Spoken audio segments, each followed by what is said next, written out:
ito ay matatagpuan sa aklat po ng Juan. Ang kabanata ay 1, mga talatang 1 hanggang 5. Kung maalala nyo mga kapatid, meron tayong panibagong serye na pinag-aaralan sa aklat po ng banal na kasulatan. At sa mga oras po na ito ay tayo po ay nag-aaral sa aklat o sa Ebanghelyo sang-ayon kay Apostol Juan. At nung nakaraan pong linggo, nabigyan ko kayo ng introductory sermon kung tungkol po saan ang aklat po na ito at kung sino ang sumulat ng aklat na ito at kanino po isinulat ang aklat po na ito. At ngayon po ay dadako tayo sa detalyadong pag-aaral ng verse by verse sa aklat po ng Juan. At ganito po ang mababasa natin sa ating pong teksto ngayon sa sa aklat ng Juan o Ebanghelyo ayon kay Juan, kabanata ay 1, mga talata ay 1 hanggang 5. Ang sabi po, nang pasimula siya ang berbo, at ang berbo ay sumasa Diyos, at ang berbo ay Diyos.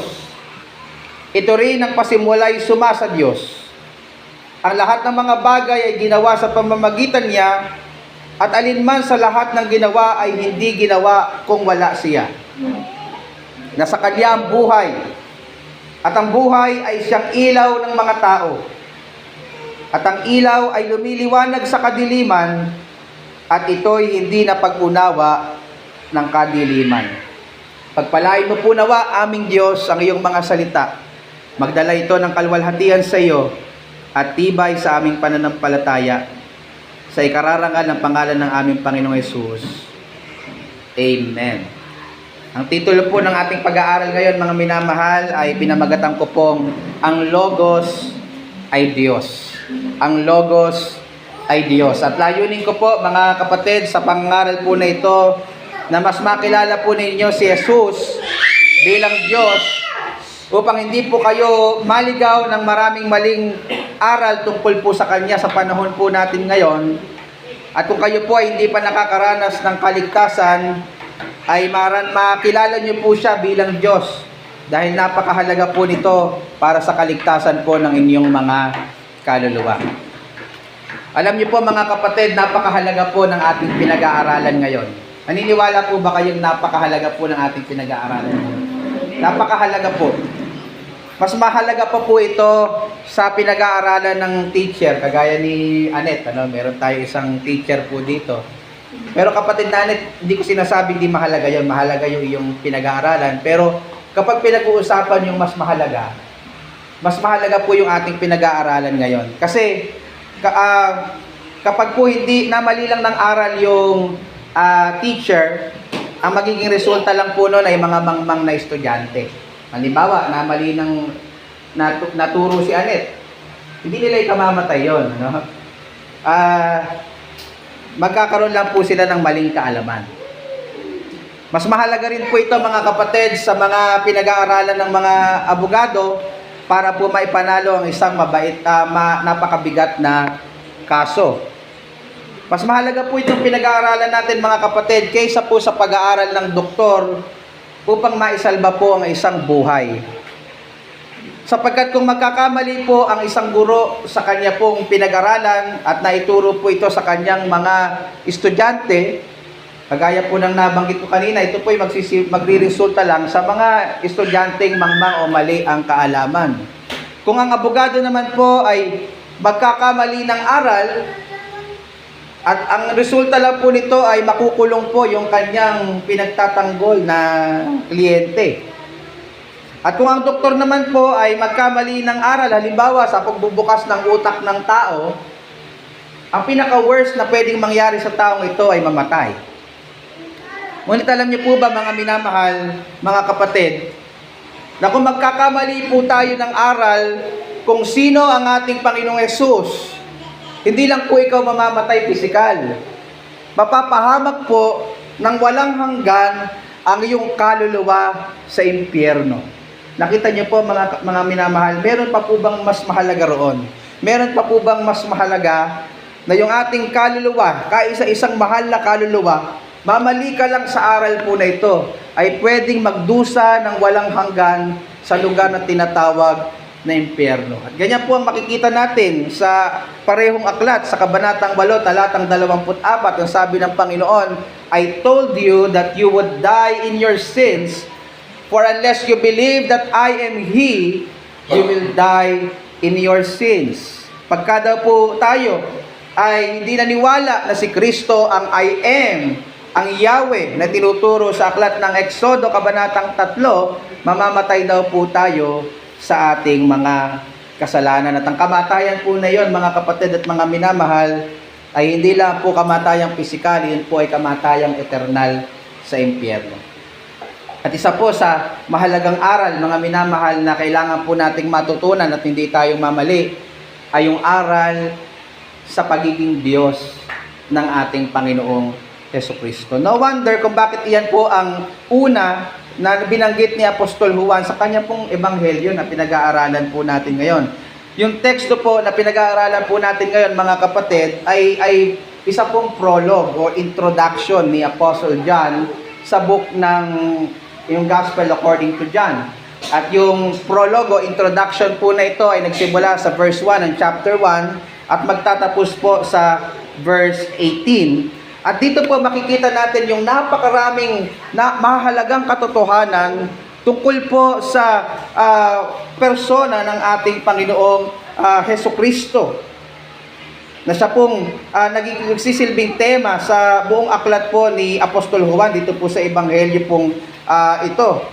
At ang katuroan pong tungkol sa Panginoong Hesus na gusto po niyang unang maipaunawa at maging klaro sa kanyang mangbabasa ay yung unawa na ang Panginoong Hesus ay Diyos, or the deity, D-E-I-T-Y, the deity of Christ.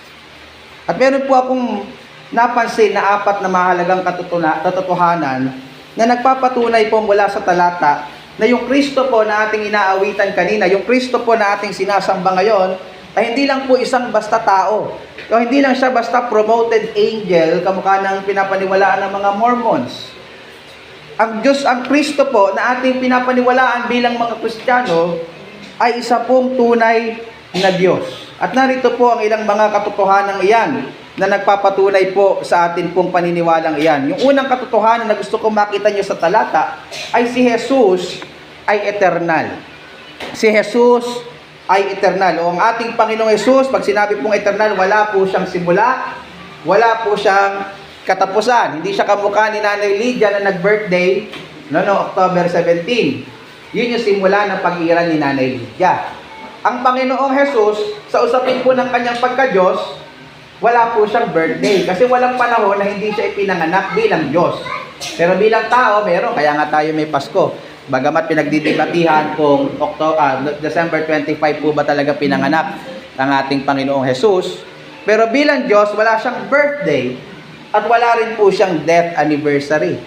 Sapagkat pag sinabing eternal ang ating Panginoong Jesus, pag sinabing eternal ang ating Diyos, wala siyang simula, wala po siyang katapusan. At ang pagiging eternal po ay madalas po ipinapaliwanag ng Biblia sa pamamagitan po ng pagsasabi na siya po ay umiiral bago pa po lalangin ang sanlibutan. Bigyan ko kayo ng halimbawa. Halimbawa sa awit 90 talatang 2, ang sabi po doon, bago lalabas ang mga bundok o bago manilikha ang lupa at ang sanlibutan, mula nga sa walang pasimula hanggang sa walang hanggan, ikaw ang Diyos. Bago pa daw po lalangin ang lahat, umiiral na po ang Diyos na ito.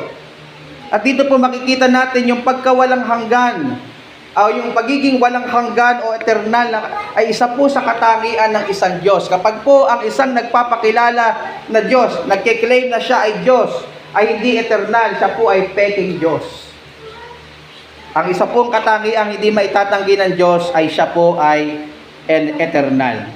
Ngunit makikita po natin sa talatang ating pinag-aaralan, particularly in verse 1, na ang pagiging eternal o pag-iral bago palalangin ang sanlibutan ay katangian po ng ating Panginoong Jesucristo. Tingnan niyo po yung verse 1, mga kapatid. Ang sabi doon, nang pasimula, siya ang berbo. Nang pasimula, siya ang berbo. Kailan po yung pasimula na binabanggit dito ni Apostol Juan? Ito po yung pinapatungkol sa pasimula ng lahat. Yung pasimula na binabanggit po sa Genesis chapter 1 verse 1, kung saan makikita natin ang tala ng paglikha ng Diyos ng lahat sa buong sanlibutan.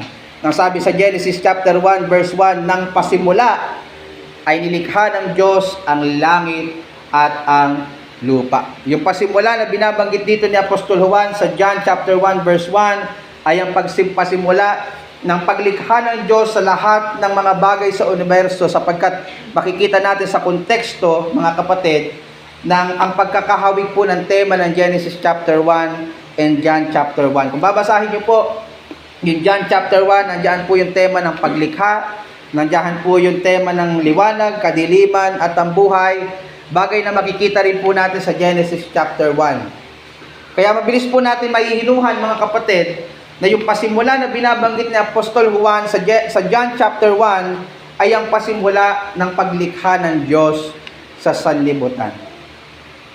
Ang verbo, ang salita, ay umiiral na po ng pasimula bago palalangin ang sanlibutan. Yun po ang malinaw na turo dito ni Apostol Juan. And then sabi pa po niya, ng pasimula, siya ang verbo. Sa Ingles, in the beginning was the Word.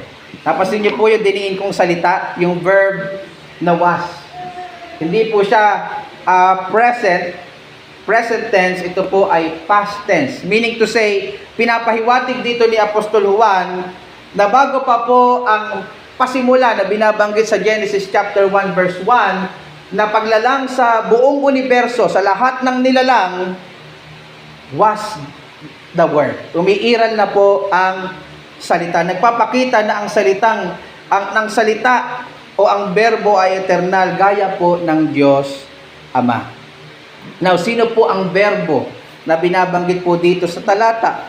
Alam niyo po yung salitang verbo, mga kapatid, sa mababaw na Tagalog, ito po ay kasing kahulugan ng salita. Kasi di na po natin ginagamit ngayon yung verbo eh. Ano yung verbo mo? Walang ganon, ano? Ano yung salita mo?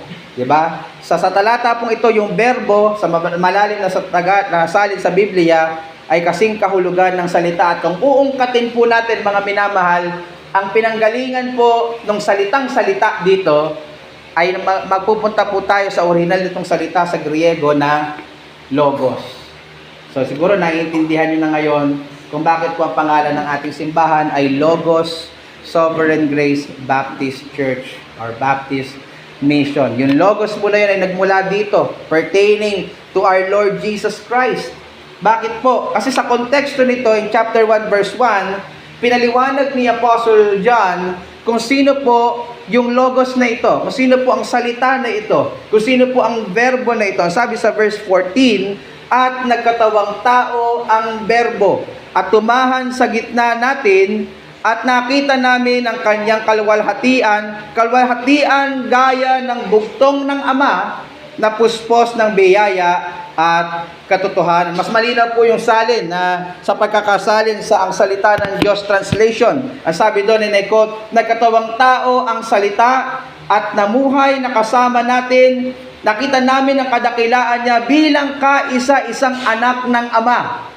Puspos siya ng biyaya at pawang katotohanan ang sinasabi niya. Napansin niyo, mga kapatid, kinaklaro ni Apostol Juan sino po ang verbo, sino ang logos na pinabanggit dito. At yan po ay walang iba kundi po ang anak ng Diyos, ang ating Panginoong Jesucristo. At hindi po mimisang binanggit niya sa aklat ng Juan yung pagiging walang hanggan ng Panginoong Jesus. Kung titingnan niyo po sa Juan 8:58, ang sabi doon ng Panginoong Jesus mismo, and I quote, sinabi sa kanila ni Jesus, katotohanan, katotohanan, sinasabi ko sa inyo, bago ipanganak si Abraham, ay ako nga. Sino po ba mas matanda sa gulang bilang tao? Si Abraham o ang Panginoong Jesus? Di ba si Abraham? Pero sabi ng Panginoong Jesus, bago si Abraham, ay ako nga. I am. Meaning to say, bilang Diyos, nauna siya kay Abraham sapagkat wala siyang simula. Bago palalangin ang lahat, bago palalangin ang lolo ni Abraham, umiiral na ang ating Panginoong Jesucristo. At maliban po sa claim niya na siya ay umiiral na bago si Abraham, kine-claim niya po dito sa talatang ito, mga kapatid, na siya po ang I am. Siya po si Yahweh, siya po si Jehovah na binabanggit sa Exodus chapter 3 sa bundok ng Sinai nung humarap siya kay Moises. Sabi ni Moises sa kanya, anong sasabihin kong pangalan mo? Sino ang nagsugo sa akin? Sabihin mo, sinugo ka ni ako nga, ni I am. At alam niyo po, ibig sabihin nun, sinugo ka ni Yahweh. Sinabi dito ng Panginoong Jesus, bago pa si Abraham, ay ako nga. Kine-claim niya na si Jesus ay si Yahweh. Alam niyo po yung ibig sabihin ng pangalang Yahweh? Ito po ay may kasing kahulugan na eternally pre-existent. Walang hanggan, umiiral ang Diyos po na ito. In fact, in John 17 verse 5, sa panalangin po ng ating Panginoong Hesus sa Ama, rekta po niyang sinabi, nabuhat pa sa walang hanggan, umiiral na siya at meron na siyang kalwalhatian at taglay-taglay kasama po ng Diyos Ama. At sabi sa John chapter 17 verse 5, at ngayon, Ama, ang Panginoong Hesus po dito ang nagsasalita, luwalhatiin mo ako sa iyo, rin ng kalwalhatiang aking tinamo sa iyo, bago ang sanglibutan ay naging gayon. Meron na po bang kalwalhatian ng ating Panginoong Hesus bago pa daw po lalangin ang sanlibutan? Ang sabi niya mismo ng ating Panginoon, meron nagpapatunay na umiiral na po ang ating Panginoong Jesucristo bago pa po lalangin ang sanlibutan. Ibig sabihin, meron na pong kalwalhatiang tinatamasa siya. Ibig sabihin, umiiral na siya sapagkat hindi pa naman siya pwede magtamasa ng kalwalhatian kung hindi naman po siya umiiral. So yan po yung nagpapatunay sa pag-iral bago po malikha ang oras, ang espasyo at ang matter. Basically, bago pa po likhain ang lahat, umiiral na po ang verbo, umiiral na po ang logos, umiiral na po ang ating Panginoong Jesucristo. So mga kapatid, dito po, sa verse 1 pa lang ng John chapter 1, makikita natin na mali na po ang turo ng iglesia ni Manalo o iglesia ni Kristo na ang Panginoon daw po, sabi nila, ay nagsimula lang nung ipinanganak siya ni Birheng Maria. Sapagkat napakalinaw po na turo ni Apostol Juan na ang Panginoong Jesucristo ay kasama ng umiiral ng Diyos Ama sa walang hanggan bago pa po lalangin ang sanlibutan. Na bakit po siya tinawag na verbo o salita o logos ni Apostol Juan? Meron po ba kayong ideya? Bakit po, sa dami-dami ng titulo na ibibigay ni Apostol Juan sa Panginoong Jesus, bakit po siya tinawag na logos? Bakit siya tinawag na verbo? Isa po sa dahilan, mga kapatid, sapagkat gusto ni Apostol Juan na makapag-communicate. Gusto niyang gumawa ng tulay sa mga audience niya na Griego at mga Hudyo. Naalala niyo, mga kapatid, ang kanya pong gustong kausapin o pangaralan sa sulat po na ito ay hindi lang mga Hudyo, kundi yung mga Griego. At sa mga Griego, yung salita pong logos ay nangangahulugan o pinapaniwalaan po nila sa Greek philosophy na yan po impersonal na prinsipyo o logic na pinagmulan ng lahat. Kung bakit kumikilos ang lahat dahil po sa logos na ito. Hindi nila pinapaniwalaan na nagsimula lahat sa Diyos. Pinapaniwalaan nila na nagsimula lahat sa prinsipyo, isang kaisipan o isang impersonal na lohika. So dito tinuturo ni Apostol Juan sa mga Griego, mali ang inyong paniniwala. Yung pinagsimula ng lahat na logos, siya ang Jesus na itinuturo ng Biblia.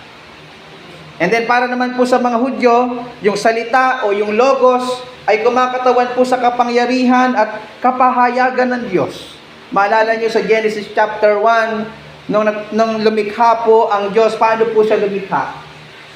Diba? Nagsalita ang Diyos na magkaroon ng ganito, magkaroon ng ganon, at nagkaroon nga. Nagpapakita na ang salita ng Diyos ay makapangyarihan, kayang lumikha mula sa wala. At ang salita po ng Diyos ay siya rin dinagamit niya para ipahayag ang kanyang sarili. Di po ba? Pinapahayag niya ang kanyang sarili sa mga tao, lalo na nung lumantipan. Siya ay kumakausap ng mga tao, ipinapakilala po niya ang kanyang sarili. Sa makatuwid, mga minamahal, yung salita, yung logos, yung verbo para sa mga Hudyo ay kumakatawan sa kapangyarihan at kapahayagan ng Diyos. Kasi sinasabi dito ni Apostol Juan, Yung Logos na makapangyarihan, yung Logos na nagpapahayag kung sino ang Diyos, ay nagkatawang tao sa persona ng ating Panginoong Hesukristo. So mabilis pong mapipick up ng mga Griego at ng mga Hudyo yung ibig sabihin dito ni Apostol Juan. Sa makatuwid mga kapatid, kaya ginagamit ang pamilyar na salitang berbo o salita o logos ay upang mapaunawa sa Hudyo o Griego kung sino talaga si Jesus. At yan po yung gusto natin gawin ngayon mga kapatid. Gusto ko pong maipaunawa sa bawat isa sa atin na si Jesus ay hindi lamang po tao. Si Jesus ay eternal na Diyos. At yan po yung maliwanag na makikita natin as early as John chapter 1 verse 1. Maliban po sa pagiging eternal ni Jesus, gusto ko din pong ipaunawa sa inyo na si Jesus ay hindi ang Diyos Ama. Ulitin ko po. Isa pong katotohanan na gusto ko matutunan natin sa kadyusan ng ating Panginoong Jesus. Ang Diyos, ang Jesus na ating pong pinag-aaralan ay hindi po ang Diyos Ama. Meron po kasi kumakalat noon pa man at maging sa panahon po natin ngayon na ang Panginoong ang Diyos Ama ay siya ring ang Diyos Anak. At ang Diyos Anak ay siya ring Diyos Espiritu Santo. Para siyang iisang Diyos at meron lang siyang iisang persona na nagpapalit-palit lang ng maskara. Minsan nagpapahayag siya bilang Ama, minsan nagpapahayag siya bilang Anak, minsan nagpapahayag siya bilang Espiritu Santo. Yan po ay tinatawag na modalism. Tinuturo po yan ni Kibuloy kung kilala niyo po siya. Pero hindi po ganyan yung malinaw na aral na matututunan po natin sa John chapter 1. Muli, ang sabi po doon sa John chapter 1 verse 1, kung sinusundan niyo po, ang sabi, nang pasimula siya ang berbo, at ang berbo ay suma sa Diyos, at ang berbo ay Diyos. Dito po makikita natin na ang berbo o ang logos ay pinapakilala ni Apostol Juan bilang Diyos. Ang berbo ay Diyos. Pero ang sabi, siya mismo ay kasama ng Diyos. Di po ba kayo naguluhan doon? No? Yung berbo ay Diyos, tapos yung berbo kasama ng Diyos. Paano po magme-make sense yung talata pong ito? Gayong unawa natin na wala pong maraming Diyos. Hindi dalawa, hindi tatlo, hindi marami ang Diyos. Iisa lang po ang Diyos na tinuturo ng banal na kasulatan. Ayon sa Isaiah 43 verse 10, Deuteronomy chapter 6, 1 Corinthians chapter 8. Wala pong ibang paliwanag yan mga kapatid, kundi po ang paniniwala natin na ang Diyos ay Trinidad. We believe that God is a triune God. Paano po yun? Ibig sabihin, naniniwala tayo bilang mga Kristiyano na meron lang iisang Diyos at ang Diyos na ito na iisa ay meron pong tatlong persona. Ang Diyos Ama, ang Diyos Anak, at Diyos Espiritu Santo. At ang tatlong personang ito ay magkakapantay sa kadyusan. Ibig sabihin, lahat ng katangian ng Diyos Ama, katangian din ng Diyos Anak. Lahat ng katangian ng Diyos Anak, katangian din ng Diyos Ama. Kung walang hanggan ng Ama, walang hanggan din ng Anak. Kung walang hanggan ng Anak, walang hanggan din ng Espiritu Santo. Kung makapangyarihan sa lahat ng Ama, makapangyarihan din ng Anak. Gayon din ang Espiritu Santo, mga kapatid. Ngunit, ito po yung twist. Yung tatlong persona na ito ay distinct sa isa't isa. Hindi po ang Ama ay ang Anak at hindi po ang Anak ay Espiritu Santo. Tatlong magkakaibang persona sa iisang kadyusan. Nakukuha niyo po? Paano yun nangyari? Hindi natin maunawaan. Yan po ay misteryo. Pero yun po ay totoo. Hindi po arok ng ating isipan. At normal na hindi maarok ng ating isipan sapagkat ang pinag-uusapan po natin dito ay hindi tao lang. Ang pinag-uusapan po natin ay Diyos. At normal na ibang-iba ang Diyos sa atin. Kung tayo po ay isang tao at meron lang isang persona, pues iba ang Diyos. Diyos ay Diyos, tayo ay tao. Nagkakamali ang iba na unawain ito sapagkat kinukumpara nila ang Diyos sa tao. Well, hindi ganun ang turo ng banal na kasulatan. Ang sabi dito, yung logos, yung berbo, ay Diyos. Pero kasama din niya ang Diyos. Hindi sila dalawang Diyos, iisa silang Diyos, pero magkaibang persona. At malinaw po yan mga kapatid, naalala nyo nung binautismuhan ng ating Panginoong Hesus? Sino nagbautismo sa Panginoong Hesus? Kung nagbabasa kayo ng Biblia.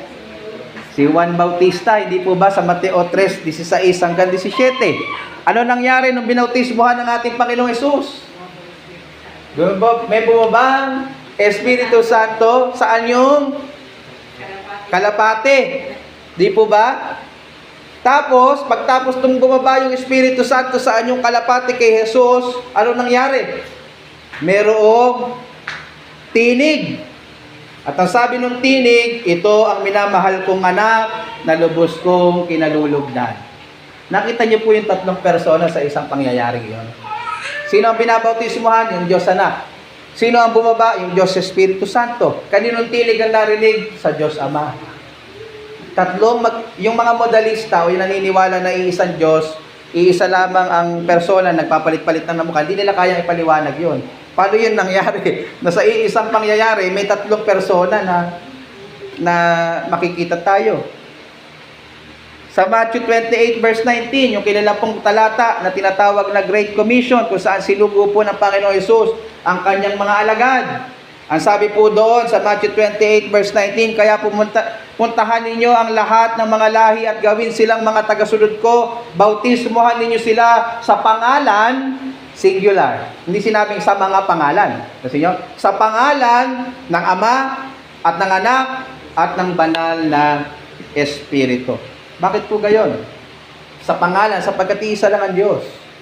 Pero meron siyang tatlong persona na binabanggit po dito. So dito po makikita natin mga minamahal na ang Diyos Ama, Diyos Anak at Diyos Espiritu Santo ay magkakaibang persona ngunit iisang Diyos lamang. Ito po yung misteryo pero katotohanan na doktrina ng Diyos na ang Diyos po ay Trinidad. At yan po yung pinapahayag ni Apostol Juan dito sa talatang 1. Ang berbo na Diyos ay kasama ng Diyos Ama, ibig sabihin, magkaiba sila, ngunit iisa silang Diyos. At ayaw po mawaglit yan ni Apostol Juan. Ano? At ayaw ko po yung mawaglit sa inyo, mga kapatid. Bakit?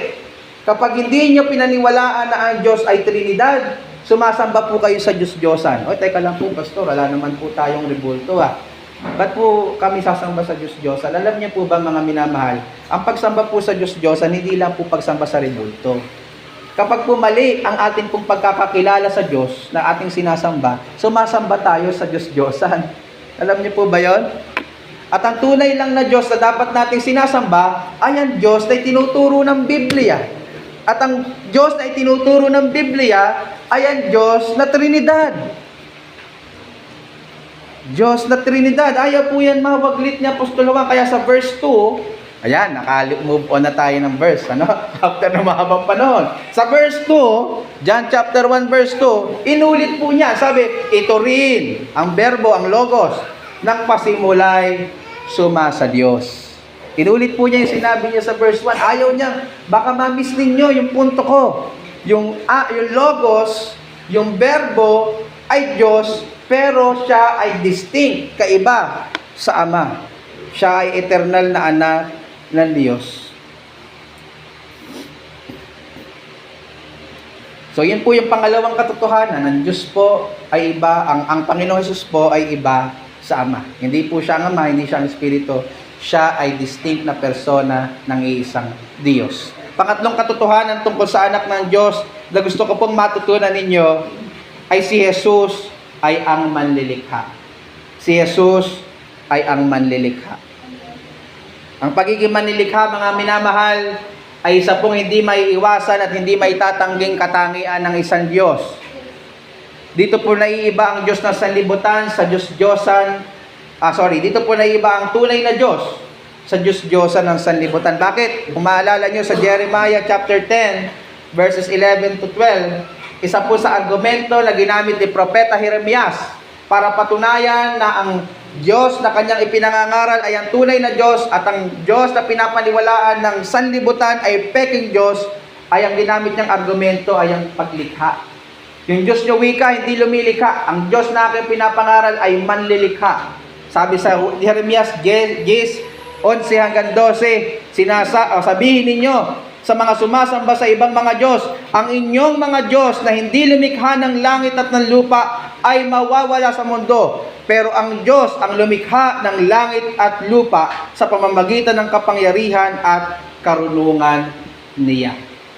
Isa po sa katangian ng tunay na Diyos ay siya po ay manlilikha. Kapag po ang Diyos natin pong kinikilala at pinapaniwalaan, hindi manlilikha, hindi siya tunay na Diyos. Peke po siyang Diyos. Ang sabi sa Hebreo 3:4, sinabi ng author na ang Diyos ang lumikha ng lahat. Ang Diyos ang lumikha ng lahat. So yung katangian pong ito na Diyos na pagiging manlilikha ay ikinabit po mismo ni Apostol Juan sa ating Panginoong Hesukristo. Tingnan niyo po sa verse 3. Di ba sabi natin, ang Diyos manlilikha. Sa verse 3, sinabi ni Apostol Juan na si Kristo manlilikha. Ang sabi po, ang lahat ng mga bagay ay ginawa sa pamamagitan niya. Sino yung niya? Babalik lang kayo sa verse 1, sa Logos, sa verbo. Lilikha sa pamamagitan niya. At alinman sa lahat ng ginawa ay hindi ginawa kung wala siya. Klaro po ba? Malinaw po ba ang sabi ni Apostol Juan? Dalawang katotohanan po yung tinuturo dito ni Apostol Juan. Una, si Kristo po, ang Logos, ay ang may likha ng lahat ng mga bagay. Ganito po yung paliwanag ni Apostol Pablo sa Colosas. Sa kabanatang 1, mga talatang 15 hanggang 16, ang sabi niya doon, si Kristo ang larawan ng di nakikitang Diyos at siya ang may kapangyarihan sa lahat ng nilikha sapagkat sa pamamagitan niya at para sa kanya nilikha ang lahat ng nasa langit at nasa mundo, ang nakikita pati rin ang hindi nakikita, katulad ng mga espiritong naghahari at namamahala, mga espiritong namumuno at may kapangyarihan. Nilahat na po ni Apostol Pablo. Nakikita niya man po ay hindi nakikita, sabi, lilikha lahat ng ating Panginoong Hesus. Hebreo 1:2, ang sabi doon, ngunit nitong mga huling araw, nangusap siya sa atin sa pamamagitan ng kanyang anak, sa pamamagitan niya, nilikha ng Diyos ang sanlibutan. Sino daw po ang lumikha ng sanlibutan? Ang anak. Sino po ang anak? Ang Logos. Sino po ang Logos? Ang salita. Sino po ang salita? Si Kristo. Gaya po na makikita natin sa Genesis chapter 1, lumikha ang Diyos ng lahat sa pamamagitan lang po ng kanyang salita. Nagkaroon ng ganito at nagkaroon nga at sinasabi ni Apostol Juan, yung salitang makapangyarihan na yon na lumikha ng lahat ay ang ating Panginoong Hesukristo, nagkatawang tao. Pangalawang katotohanan na gusto pong ipaliwanag ni Apostol Juan sa John chapter 1 verse 3, maliban po na siya ang manlilikha, si Kristo ang manlilikha, siya po ay hindi isa sa mga nilikha. Siya ang creator at hindi siya isa sa mga creation. Sa John chapter 1 verse 3, binigyan po ng klarong distinction po yon ni Apostle John. Nagdodraw po si Apostle John ng klarong linya sa gitna between manlilikha at mga nilikha. At ilagay niya ang Panginoong Yesus sa kategorya ng mga manlilikha at hindi po siya isa sa nilikha. Mga kapatid, bakit ko po kinaklaro yung katotohanan na yan? Na ang Panginoong Yesus ay manlilikha at hindi po siya isa sa mga nilikha. Sapagkat sa panahon po natin ngayon, may mga nagtuturo na si Jesus daw po ay nilikha lang siya ng Diyos Ama, na isang maliit na Diyos, no, small g. At alam niyo po kung sino mga nagtuturo niyan, kung i-research niyo po, na si Jesus ay nilikha lang ng Diyos na maliit na Diyos, tapos yung maliit na Diyos na to lumikha ng wala. Yung mga mahihilig kumatok sa bahay ninyo na minsan pinagkakapi niyo pa, yung mga saksi ni Jehovah, hindi po yun yung Kristo na pinapaniwalaan natin. Hindi po yun yung Kristo na tinuturo ng Biblia. Taliwas na taliwas ang kanilang turo na sinasabi na si Kristo ay nilikha lang ng Diyos. Sapagkat malinaw sa talata na wala daw pong nalikha kung hindi po dahil sa Kanya. Meaning to say, hindi siya nasa kategory ng mga nilikha. Siya po ay nasa kategory ng manlilikha. Kasama ng Ama, kasama ng Espiritu Santo, ng Genesis chapter 1. So naaralan po natin yung ilang mga katotohanan tungkol sa pagka-Diyos ng ating Panginoong Hesus. Naaralan natin na si Hesus ay ano? Very good. Buti na lang may nakikinig. Pangalawa, si Hesus ay iba sa Ama, distinct. Pangatlo, si Hesus ay manlilikha. At panghuli, na gusto ko pong makita ninyo, si Hesus ay ang pinagmumulan ng buhay. Si Hesus ay ang pinagmumulan ng buhay. Yan po yung makikita natin in verses 4 hanggang 5. Ang sabi po sa verse 4, nasa Kanya ang buhay, at ang buhay ay siyang ilaw ng mga tao. Nabasa niyo po yon? So sa talata pong ito, makikita po natin na ang buhay at ang ilaw ay pareho lamang. Di po ba? Si Jesus yung ipinapakilala ni Juan na source ng buhay. Yung buhay po dito sa Griego ay Zoe, na ito po ay pumapatungkol hindi lamang po sa mga temporal at physical na buhay. Ito po ay pumapatungkol sa espiritual at eternal na buhay. So in fact, sa Ebanghelyo po ayon kay Apostol Juan, sa aklat po ng Gawa, yung salita pong buhay or Zoe sa Greek ay 54 times na ginamit at inulit-ulit, at palagi ito po'y pumapatungkol hindi sa mga temporal kundi sa espiritual at eternal na buhay. So sinasabi po dito ni Apostol Juan na wala pong ibang source ng buhay, na ng buhay na walang hanggan, na espiritual at eternal na buhay maliban po sa Logos, maliban po kay Kristo. Ang sabi po sa Juan 3:16, isang paborito at pamilyar na talata ng marami, sapagkat gayon na lamang ang pagsinta ng Diyos sa sanlibutan na ibinigay niya ang kanyang bugtong na anak, upang sino mang sa kanya'y sumampalataya ay huwag mapahamak, kundi magkaroon ng buhay na walang hanggan. Magkaroon ng buhay na walang hanggan. Sa Juan 6:35, ako ang tinapay ng kabuhayan. Ang lumalapit sa akin ay hindi magugutom, at ang sumasampalataya sa akin kailanmay hindi mauuhaw. Juan 17, talatang 3, at ito ang buhay na walang hanggan, na ikaw ay makilala nila na iisang Diyos na tunay, at siyang iyong sinugo sa makatuwid bagay, si Jesucristo. Si Jesus lamang po, mga minamahal, ang pinagmumulan ng tunay na buhay. Buhay na may kakontentuhan, buhay na may kasiyahan, buhay na mayroong kapayapaan, buhay na walang hanggan, buhay na tunay na buhay. Kasi pwede kang nabubuhay pero wala kang buhay. Paano po yun? Nabubuhay ka pero wala kang kabuhay-buhay. Bakit? Sino kulang? Ang Panginoong Jesus. Ang Panginoong Jesus. Kahit nakamtan mo na lahat, parang may kulang pa din. No? Kasi si Jesus ang talagang makapagbibigay sa iyo ng buhay, ng kasiyahan, ng kakontentuhan at kapayapaan. Hindi lang po sa buhay na ito, maging sa buhay na walang hanggan. Kaya kung wala kang Jesus, wala ka pong tunay na buhay. No? Hindi mo makikita ang tunay na buhay sa karelasyon mo. Hindi mo makikita ang tunay na buhay sa trabaho mo. Hindi mo makikita ang tunay na buhay sa pera. Makikita mo ang tunay na buhay kay Kristo. Siya lamang po. Nasa Kanya ang buhay, sabi ng talata. At ang buhay po na ito ay siya ring ilaw din ng mga tao. Ano po ibig sabihin nun? Gaya po ng ilaw, si Kristo po ay naparito sa lupa upang pagliwanagin ang buhay na nasa Kanya. Hindi po niya tinago, hindi po niya ipinagdamot ang buhay na ito, ang buhay na walang hanggan, ang buhay na totoong buhay.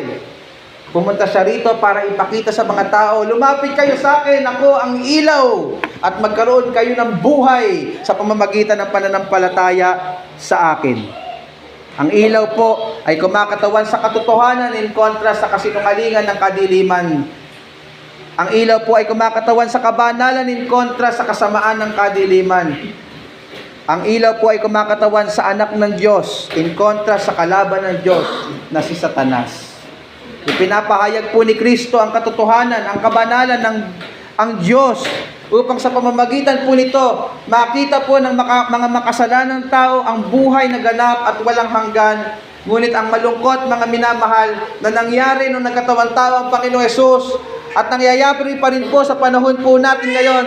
Ang sabi po sa talatang 5, at ang ilaw ay lumiliwanag sa kadiliman, at ito'y hindi na pag-uunawa ng kadiliman. Sabi ng Panginoon, narito ang liwanag, lumapit kayo sa akin at magkaroon ng buhay na walang hanggan. Sumampalataya kayo sa akin at magkaroon ng tunay na buhay. Pero ang sabi sa talatang 5, hindi ito napag-unawa ng kadiliman. Sino po yung kadiliman dito? Yung mga tao na namumuhay sa kasalanan, yung mga tao na nasa ilalim ng kapangyarihan ng hangin, kapangyarihan ni Satanas, kapangyarihan ng espiritong masamang nagahari sa sanlibutan pong ito. Mga kapatid, hindi po nila naunawaan ang ilaw, hindi dahil wala silang aral, hindi dahil malabo ang turo ni Kristo, hindi dahil malabo ang ebanghelyo, hindi po dahil mahina silang umanawa o wala silang aral. Ang sabi po sa context, hindi sila kumilala sa ilaw sapagkat mas gusto nila sa kadiliman kaysa sa ilaw. Mas minahal nila ang kasalanan kaysa kabanalan. Mas minahal nila ang kalaban ng Diyos kaysa ang anak ng Diyos.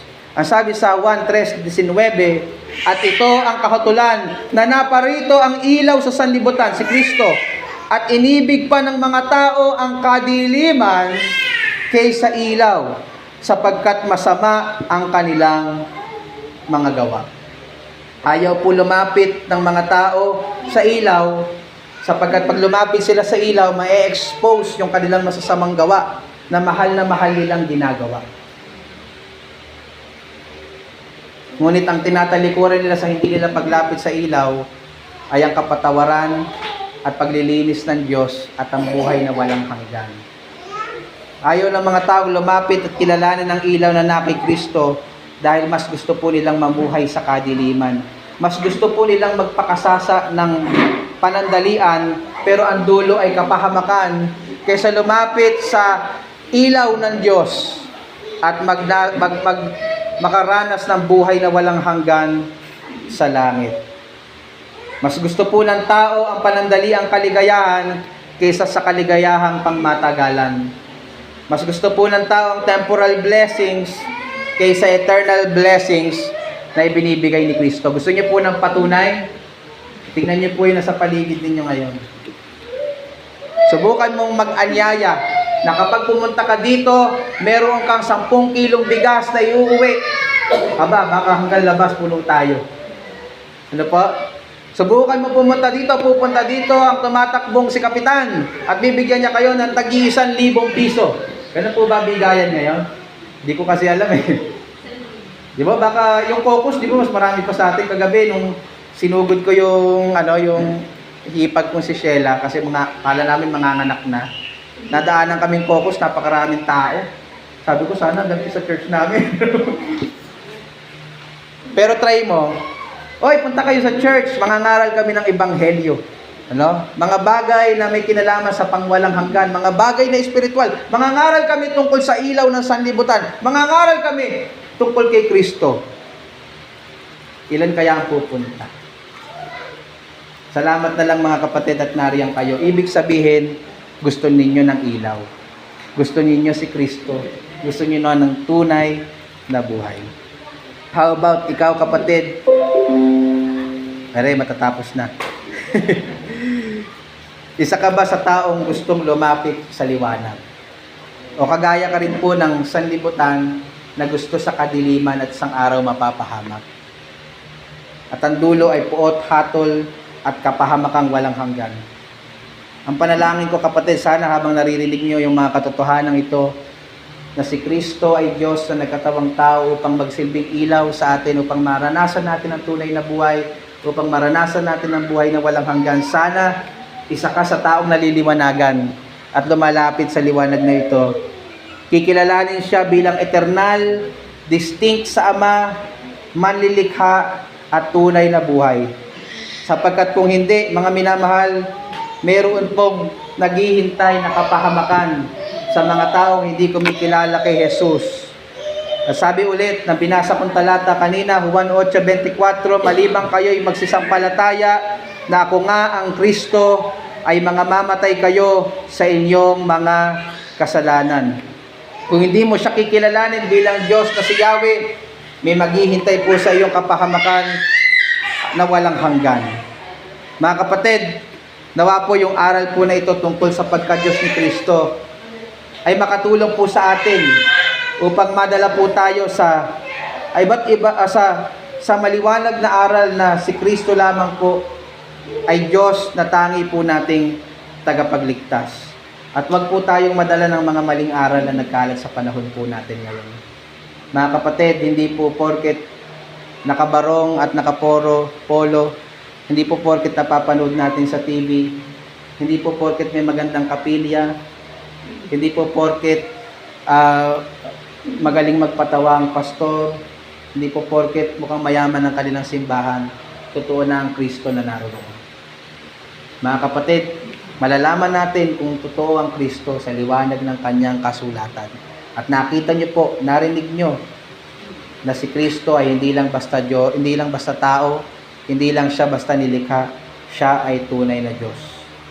Kaya niyo pong basahin ko sa inyo ang tagubilin ni Apostol Juan sa unang Juan kabanatang 5, mga talatang 20 hanggang 21. Sana baunin po natin ito. Alam din natin ang anak ng Diyos ay naparito sa mundo at binigyan niya tayo ng pangunawang upang makilala natin ang tunay na Diyos. At tayo nga ay nasa tunay na Diyos sa pamamagitan ng kanyang anak na si Jesucristo. Siya ang tunay na Diyos at ang buhay na walang hanggan. Mga anak, lumayo kayo sa mga Diyos-Diyosan. Layuan ninyo ang mga aral na si Kristo ay tao lang. Layuan niyo ang mga aral na si Kristo ay nilikha lamang. Layuan ninyo ang mga aral na nagtuturo na si Kristo ay hindi tunay na Diyos. Purihin po ang ating Panginoon. Tayo po tayong lahat at tayo po ay manalangin.